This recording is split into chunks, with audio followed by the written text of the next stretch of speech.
интродэ ярьсан зоо бид нар энийг ингэж нэггээд зарим минутын нэггээд энийг ингэж явуулсан. Багсраа ингэж хаагаад ийм хэлбэр чилжүүлсэн байж байна.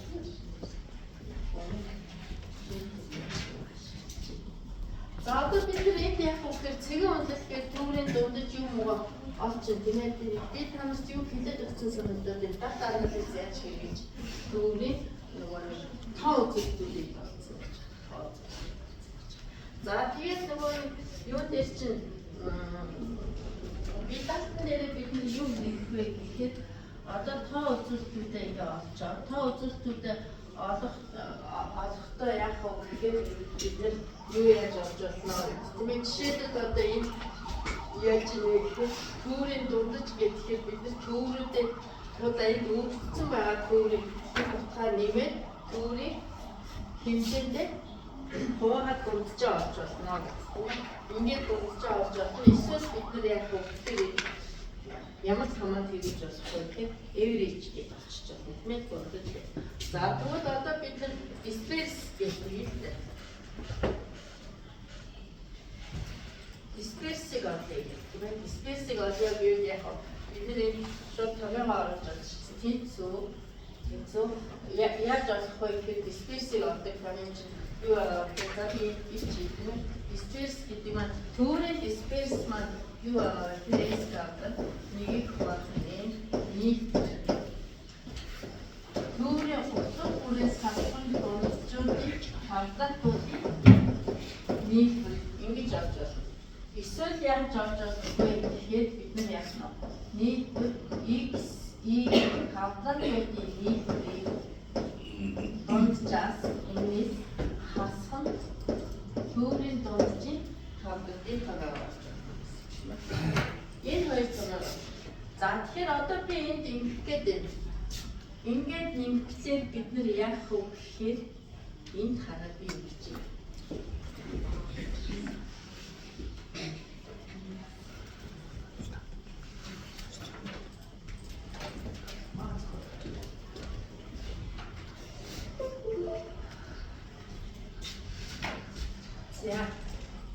За одоо би энд юу хэлээд байна чи.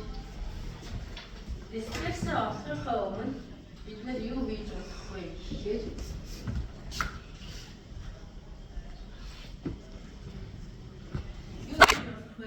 disperse авахын тулд би өгөхөд энэ өгөхийг энд ингээд хийсэн байж байгаа. Энд хэсэг бүгдээ өгөх би нөгөө бодсон ашиглахын тулд нэг баглал батсан байж байгаа. Одоо би нөгөө калкуляторын дуудаж өгч шүү дээ. Тэгэхээр энийг бид нэг калкулятор зэрэг төвшүүлээ хааж яасан бодондоо энд нөгөө юугаар калкулятор зэрэг төвшүүлж энийг үрчгэн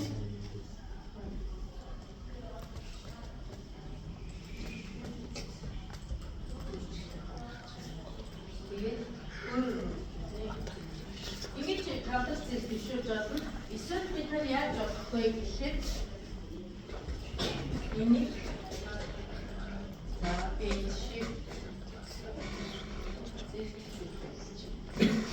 тэгээд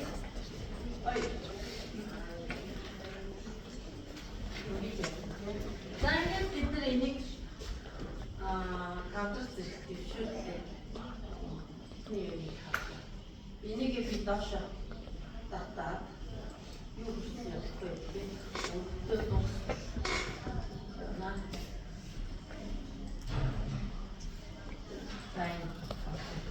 одоо энийхээ дундчийг олно гэхэд би энд ингэж авч тэнцүү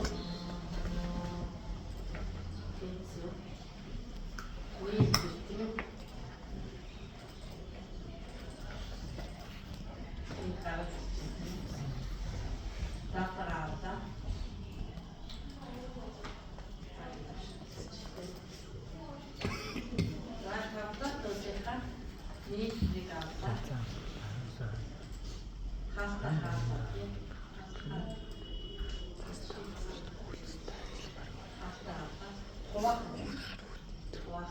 төвний хэмжээ Төвийг хаана тэр зай. Зайн тавтал дундхан дундч тийм эндээс хасхан юм амиа жиш хасхан эндээс математик дундчи тавтал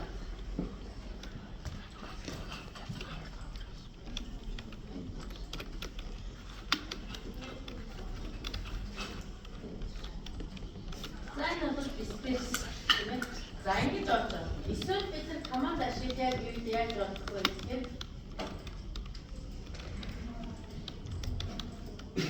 вариант юм аа.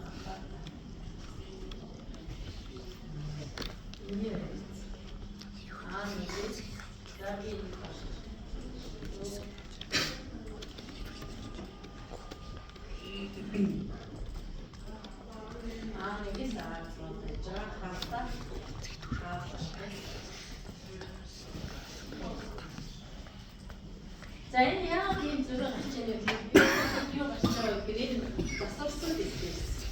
Энэ бол шууд дисперс гардаг. Эсгадад энэ юу болж юу гэхээр шууд энэ авах. Тэгээд засварсан дисперс гэхээр бид нар энэ маргаатаа чиглэсэн. Тэгээд энэ бол юу авах вэ гэхээр энэ бол энэс асуун нэг чинь эс засварсан дисперс. Тийм яг тэгээд So, вариацийн болохоор засварсан дисперс авдаг байна. Тэгээд хувахан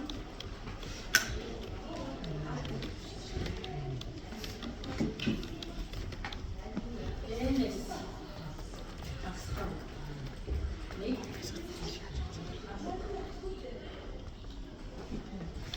чин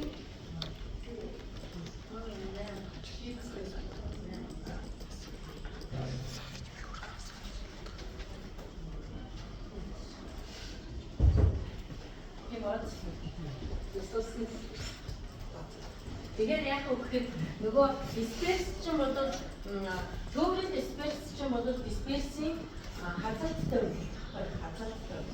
Засварсан дисперс нь бол хазаалтгүй болж байгаа учраас нөгөө юу чинь вариац гэдэг чинь хазаалтгүй гэхийг энэ тооцоо. Яг адилхан байна тийм. Ингэж тооцоож байна тийм ээ. За гэхэд чинь бид нар хамгийн авралаа тооцоож байна. Функц ашиглаад төвийн тав үзэлтэй тооцоож байна. Тэр бүхнийг та нар юу нэрээр бичих вэ гэхээр тань дээр би төвийн тав үзүүлэлтийг олохдоо энэ тавыг ашигласан юм дээр Excel дээр ийм командууд ашигласан гэдгийг бичих юм заяа. За тэгээд яг тэр энэ тав үзүүлэлтүүдийг бас бид нар яаж бодож болох вэ гэхээр data analysis ашиглаж байна. Энэ хүмүүнийг Excel-ийнхаа data гэсэн юу ороод энэ data analysis гэж хэлж байгаа. Хэрвээ энэ data analysis байхгүй бол бид нар яг энийг Excel дээр нэмж өгөх ёстой тийм ээ. Нэмхийн тулд яг үгээр энд бид нар files гэж ороод options гэхээр edits юу нэмэх гэж тийм ээ. Нэмж Excel дээр edits хийж байгаа. Одоо би энийг ингэж хасчих. За би нөгөө data analysis функц чинь байх болчих жоо тийм. Одоо бид нар энийг нэмье гэсэн. Хэрвээ таны ноутбукын дээр юм эсвэл бичиж байгаа компьютер дээр чинь Excel дээр нь data analysis байх бол ингээд нэмэх тийм ээ. File руу ороод files-ийн options руу ороод энэ edits энэ дээр Excel edits go гэхээр ямар функцүүд нэмэх вэ гэж гараад ирв. Тэнгуут нь бид нэр одоо Excel чинь маш хүчтэй юу штэ програм штэ. Бид нар Excel дээр солвер хийж болно. Тэгштэй бодож болно. Энэ Excel чинь нөгөө зүгээр л бүснийг зурдаг програм ерөөсөө биш. Маш их юм бид data analysis-ийг бүх үйлдэлүүдийг Excel дээр хийх боломжтой. Тэгэхээр data analysis гэдэг бусад програмуудын суурь нь бол юу гэхээр Excel байдаг шүү. За одоо би энийг нэмээ тийм ээ. Analysis tools-ийн нэг нэмж за энэ хоёрыг нэмж үнэхээр нэмэхээр data analysis гэдэг орчуулж одоо би энэ дээр ингэж батхаад энэ нөгөө data analysis-ийн функцүүдийг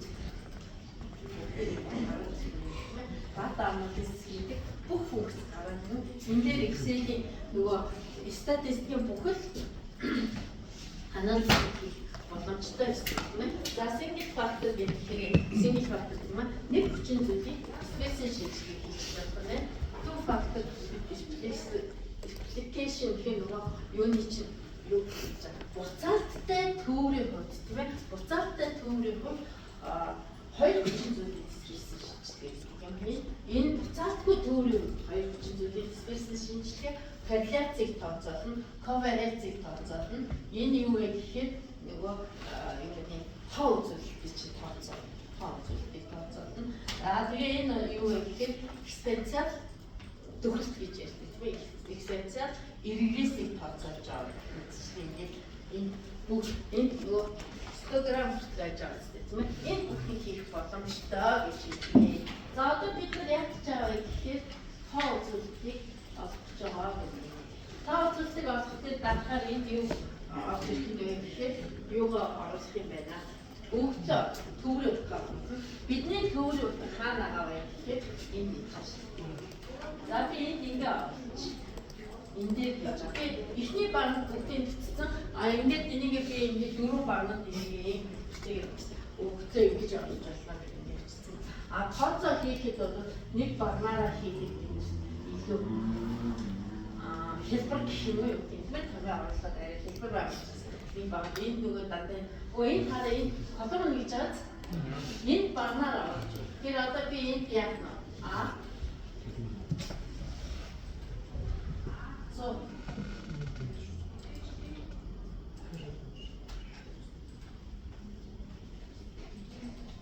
ингээд тэр энэ нөгөө нэгдүгээр багны элемент үзэж орж ирж байгаа. Нэгдүгээр багны элемент А1-ээс А100 хүртэл. Тэгээ багнаараа тийм ээ. За одоо би энд юу вэ гэхээр тоо үзүүлэлтүүдээ авъя. Тоо үзүүлэлтүүдийн нөгөө ихэр завсрыг байгуулъя. Дундад ихэр завсар байгуулъя. Нөгөө завсрын утгуудыг олж яадаг юм ингээд яагаад гэж болно гэсэн. За би энэ нөгөө энэ дээр энэ нэж штэ тий. Энэ шинэ шийдэн дээр шинэ блок шийдэн дээр тэгэхээр шийд чи энэ гэж штэ бид. Одоо би энд гэдэг тэгэхээр энэ үр дүн бол шинэ шийдэн дээр гарчээ гэсэн. За би окей чи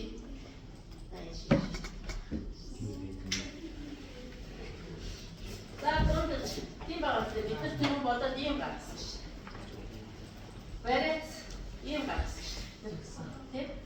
Стандарт division гэхэд стандарт хазарт эндээс янзаар гаргаж ирж байгаа. Мод медиа стандарт алдаа. Хүртөөс гэхээр асимметрик хэвчээ. Асимметрик хэвчээ. Стесинг хэвчээ. Брэдж гэхээр яг баланс. Хамгийн бага гэж нээж, максимум гэж нээж, нийт өвөлтийн чинь тоо нээж нээж, нийт 100 өвөлтөд тооцоолж байна. Ингээ гараад ирнэ. За одоо би ингээ харуулъя. Одоо би дахиад саяхан өвөлтийг энэ дээр би одоо яг өвөлтөд энэ өвөлтөд дээр би сая нэг багнаа шаашаа бүх өвөлтөө. Энэ дээр би энэ нөгөө дөрвөн баг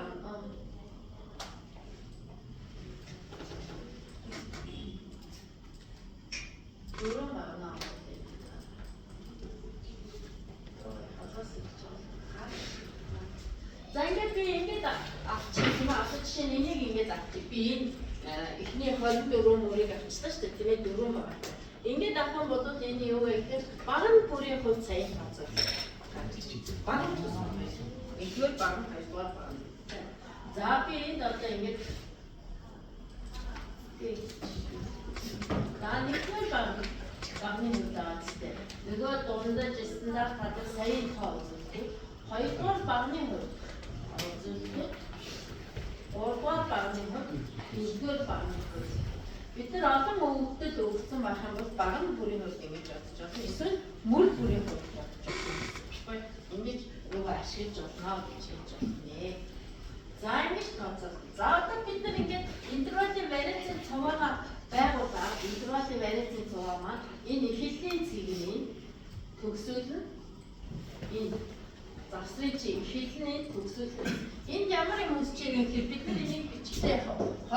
32.7-аас 34.7.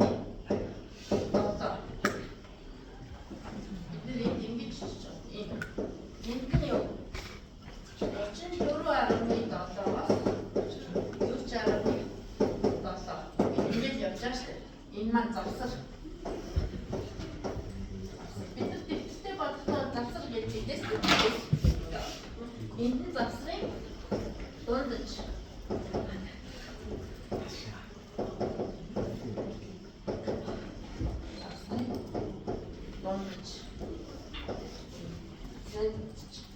завсрын дундаж юм дундаж юм.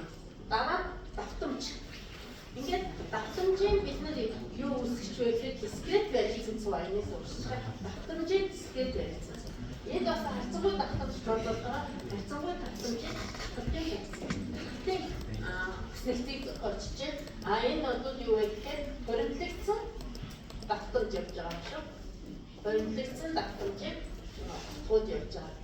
Энэ юу вэ гэхээр энэ нөгөө нэг юу гистограмм байгуулахад бид нар яг гэхээр гистограмм чи юу байдаг вэ гэхээр нөгөө П остой туахан дельта ахын ийм өндөртэй дельта гэсэн үгнэтэй тэгшүүлэгтүүд байгуулдаг шүү. Тэрний тулд энийг тэгэхээр нөгөө юу тооцоолсон баг маань энэ. Тэгээ энүүгээр бид нар яг гэхээр харьцангуй давтамжийг гистограммыг байгуулсан. Энэ тэгшүүлэгтүүдийн талбайнуудын нийлбэр нэгтэй тэнцвэр. Тэгшүүлэгтийн талбайнуудын нийлбэр нэгтэй тэнцвэр байхаар энийг байгуулсан. Одоо би энд ингээ хараад байна. Энд одоо энэ нөгөө юун дээр энэ хэвтээ тэнцвэртэй би энэ дундчуудыг авсан байгаа сте тий. Яг үндэ граф байхаар энэ дундч чинь орж ирэхгүй байгаа гэдэг. За би энэ одоо яг өгөхээр танаас нэг харна. За энэ гистограммыг байгуулах. Би энд ингээд идэвхжүүлчихэд энд яг энэ дор гистограммыг энэ тэгэхээр энд яг гэхээр 1 2 3 4 9 гэдэг 9 завсрыг чинь нэг завсар, хоёр завсар гэж завсрын дугаар хийж байгаа байхгүй юу? Тэгвэл энэ завсрын дугаарыг бид нэр дунджаар нь энэ утгыг граф дээр солих хэрэгтэй болно. Дунджийн утга байж байгаа юм тийм. Тэгэхээр би одоо энэ дээр ирээд энэ юугаа өсөөрөө энд авчихаар ингээд хоёр удаа нэгээд ингэж дэвжүүлээ. За. Ингээд дөрвж итгэвчж байгаа юм тийм. Тэнгуут нь баруун хавцаа байгаа. Энд дээр яг юу вэ гэж.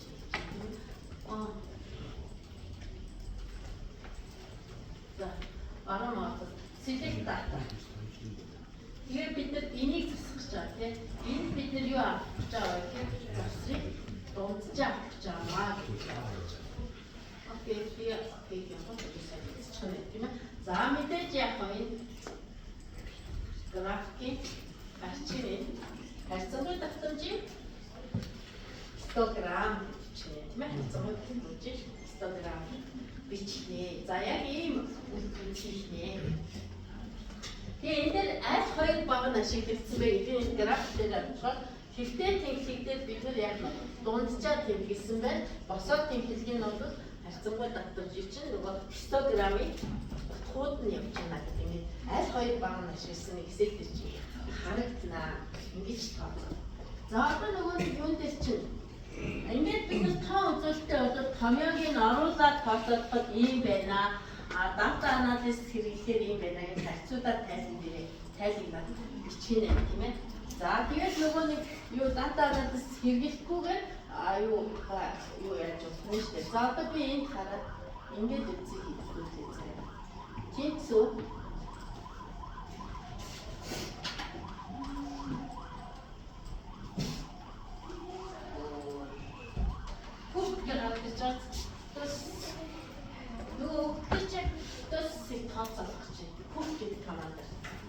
ингээд тооцоолж байгаа юм шиг тийм ээ. Одоо бид нар яг өгдөө төвчүүлээ би одоо энэ хэлчихье. За хата. Окей. Асах 0. Чинсаа тийм гэж байна. Тийм биш тийм. Тийм байна тийм. Ингээд олоод байж байна. Тэгэхээр ингээд та нар аль алийг мэдчих юм бол та Таны тэгээд дараа нь юу хийчих чинь. Тэгэхээр ингээд бид нар юу эсвэл нөгөө нэг асимметрийн коэффициент тооцоолдог томьёогоо оруулаад нэг бодож үзээд гэсэн командыг ашиглаад хийж болох юм шүү дээ, тийм ээ. Ийм аягаар юугаар би. За одоо ингээд цэгийн үндэстэй олцоод дараа нь бид нар юу хийх ёстой вэ гэхээр биш. Та үзүүлэлтээ олцоод одоо бид нар цэгийн үндэстийг олох ёстой.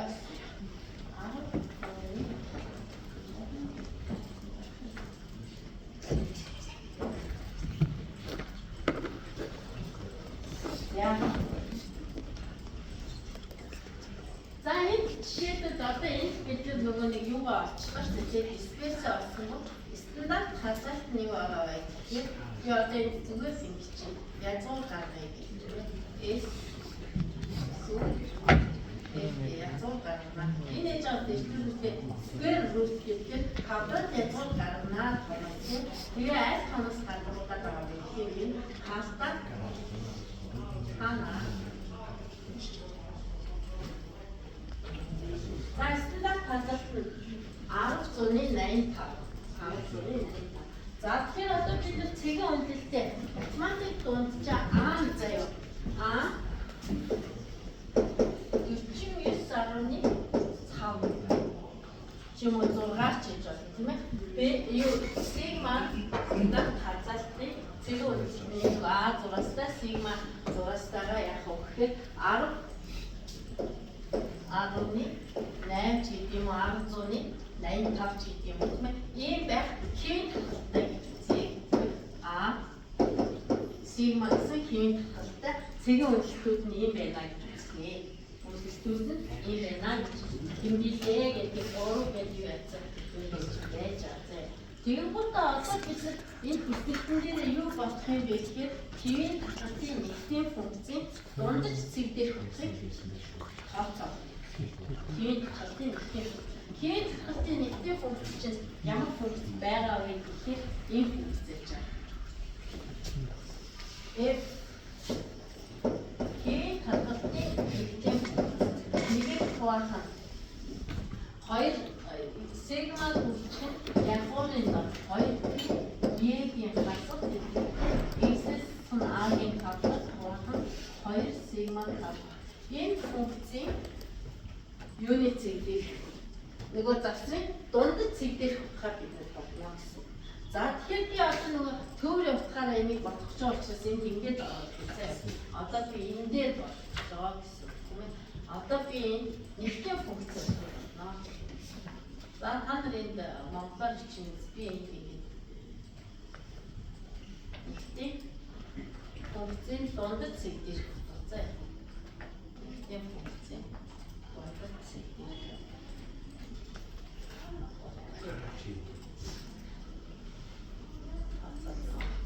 За одоо би энд тэнцүү гэдэг. Одоо нөгөө нэг хэмжээ таталтай гэж байгаа чинь хэмжээ таталтын нэгтгэн функцийг тооцоолох юу чинь мэдээж юугаараа томьёогоор тооцоолох заяа.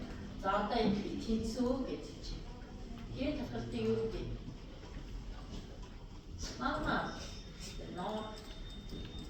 Бис хэмжээ таталтын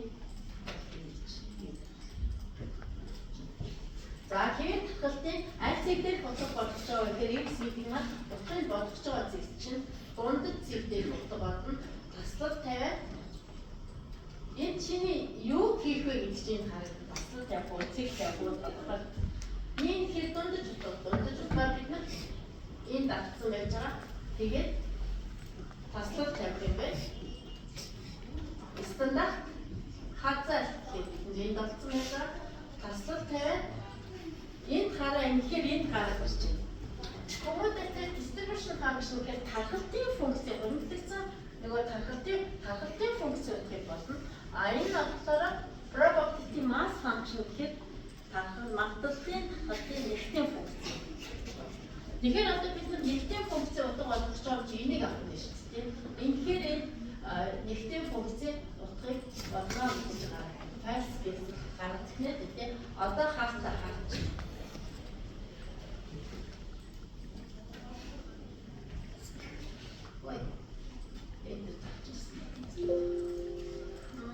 이거 왔죠?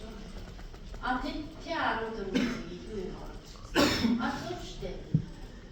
1, 거의 5, 2, 6, 거의 다. 좋아. 이니까 쉬프트.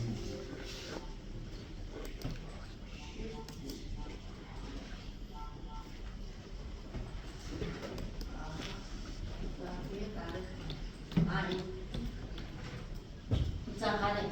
어떤 길 다섯 대, хоёр дээр болдог тийм ээ. Хоёр дээр болдог. Тэгээд дундаж дэслээс энэ албар юу авчиж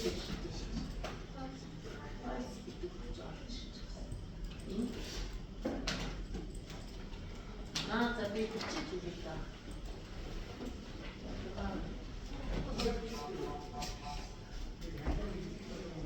За бас. За энэ Тэгээ энийг би яах вэ гэхээр завсрын дунд энэ яагаад хийж байгаа энэ алдаа санаж энэ алдаа яах вэ гэхээр нөгөө юу дундаж өгөх спейс эдгээр чинь доошо гүйлгсэн учраас бодогдохгүй байгаа гэж байна тийм ээ. Тэгээд эднийг бихэж өгөх хэрэгтэй тийм ээ. Тэгэхээр би энэ яах вэ гэхээр энэ дундаж өгөх нь одоо ийшээ бүгд зөв. Одоо бид нэр яах вэ гэхээр ингээд даасан хэмжээ хайж өгнө. Тэгэхээр хаана shift-тэй ингээд бас shift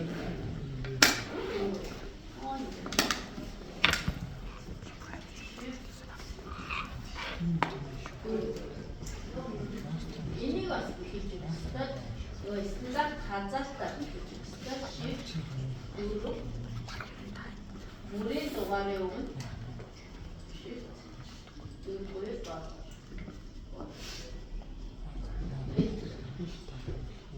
자, 이게 비고 그러니까 자, бид яг гэхээр энэ одоо бид яг гэхээр хаталтын функцийнхаа завсрыг төгсөлийн цэгтэй бодоод хаталтын функц график байна. Энэ функцийн график. Энэ чинь нөгөө нэгдлийн функцийн утгуудыг бодчих жоох бай. Хаталтын бид нар хаталтын функцийн утгыг бодох юм. График барихын тулд хаталтын функцийн завсрыг төгсөлийн цэгтэй утгыг бодох юм тийм ээ. За тэрийг бодъё. Яг сайн шиг явна шүү дээ. Тэнцүү нөгөө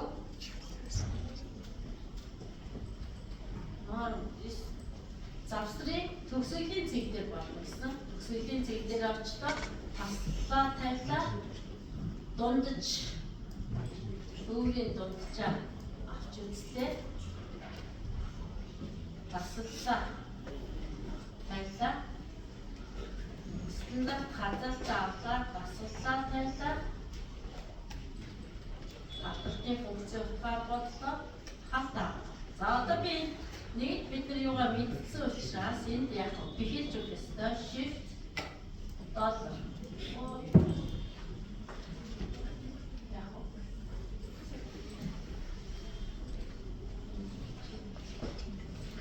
За shift доллар.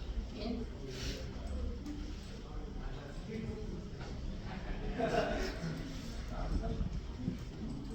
стандарт хазаалтаа гэсэн. Ямар ч юм. За бодлоо. За энийг би завсар болгоо нэрээ.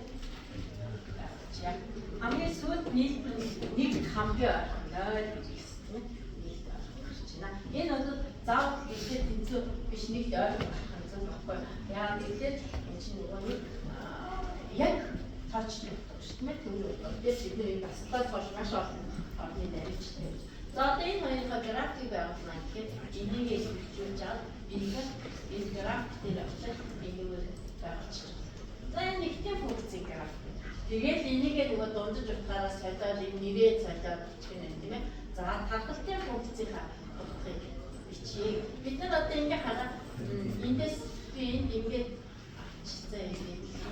За тэгээд insert гэд ингээд гарч байгаа. А энэ дээр нөгөө гарчиг тавь учраас гарчихгүй. Би энэ тархах юм шиг үзье. За дистрибьюшн.